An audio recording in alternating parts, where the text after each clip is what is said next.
you're watching HBTV. I'm Amber Gatz here at the Natural Products Expo in Anaheim, California, 2009. I am here with pediatrician and author of the vaccine book, Dr. Bob Sears. How you doing, Dr. Bob? I'm doing great. It's good to be here. Yeah, it's good to see you. So how's the show been for you so far?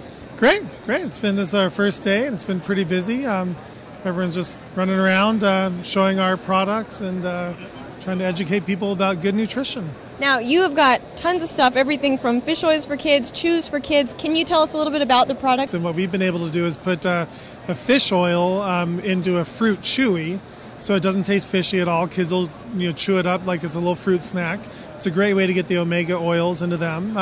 We have an omega-3 just oil, a straight oil for kids that don't mind the oily texture, and then some really good tasting flavored DHA chewables, things that kids can just chew up. And that was kind of one of our main focuses. And then we've expanded into fruit-based chewable vitamins, ways to get a good vitamin to a kid that tastes good and is all made from all natural fruit.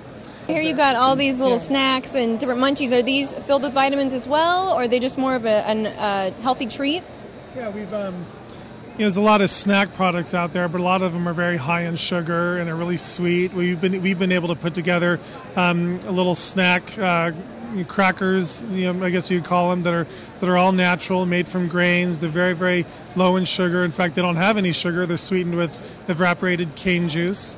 And we add some vitamins and some DHA oil into there as well. So it's another good way to get your kids that omega-3 oils that their brains really need. And they don't even know that they're eating something that's healthy and good for them. Exactly. Yeah, that's the trick. Well, besides all the wonderful products that you guys have, you have a book out. And for those of us who haven't read it, can you tell us a little bit about it? Yeah, the vaccine book. I think vaccines are probably my most passionate topic in pediatrics. I just love talking to parents about vaccines. I think it's really important that parents get very educated. They know what vaccines are, why we use them, and they know a lot about the diseases as well.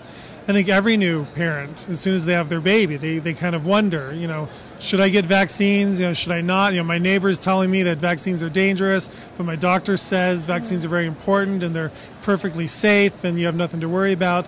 I think today's parents want to be more educated about vaccines. And about 10 years ago, when I first became a pediatrician, I was trying to look what's out there as far as educational materials on vaccines.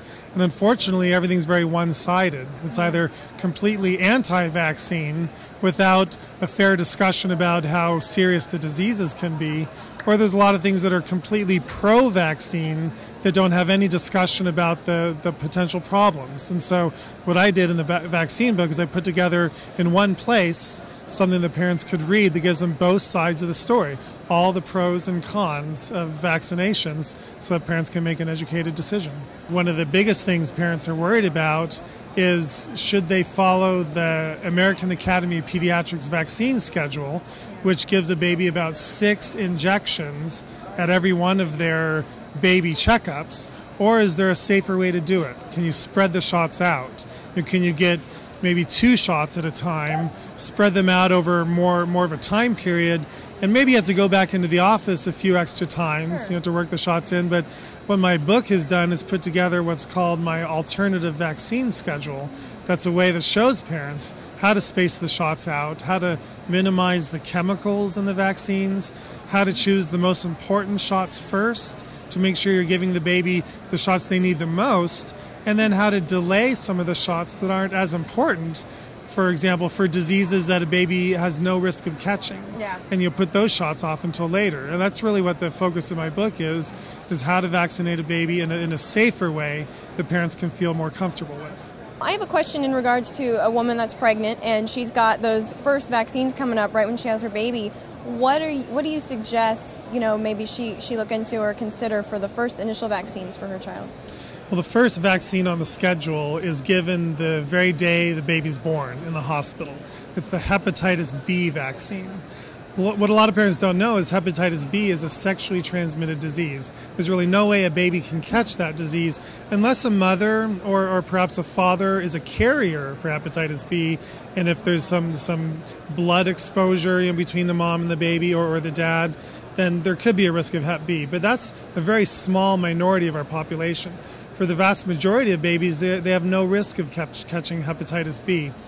And the thing parents need to know is the hospital is going to try to give your baby that vaccine the day they're born. And I think the wise parent will question that and ask the nurse at the hospital, well, why does my baby need this vaccine if it's for a sexually transmitted disease? And I really encourage parents to put off that first vaccine and allow the baby to go through the first couple months of life without any vaccine exposure, and then start the vaccines at the 2-month visit with the doctor when it's more age appropriate, and perhaps put off the hepatitis B vaccine until a child's older.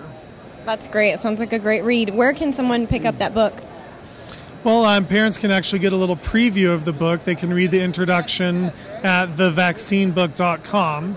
It's just the title of the book, thevaccinebook.com.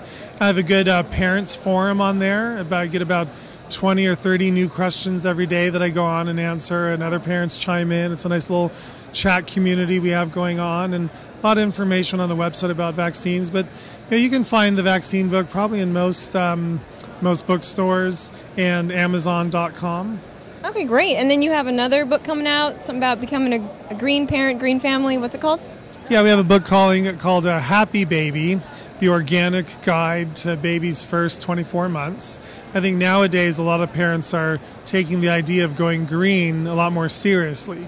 Our world is full of toxins and chemicals, and I think a lot of parents really want to protect their kids from that.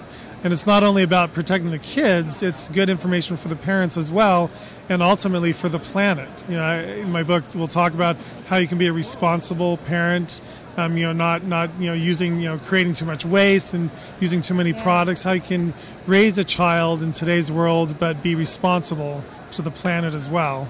And so, I think it's coming out in August, Happy Baby book, and it's been a lot of fun to write that. Do you have any books like that for my husband that maybe I can convert him? Well, Dr. Bob, thank you so much for your time. I'm Amber Getz for HBTV.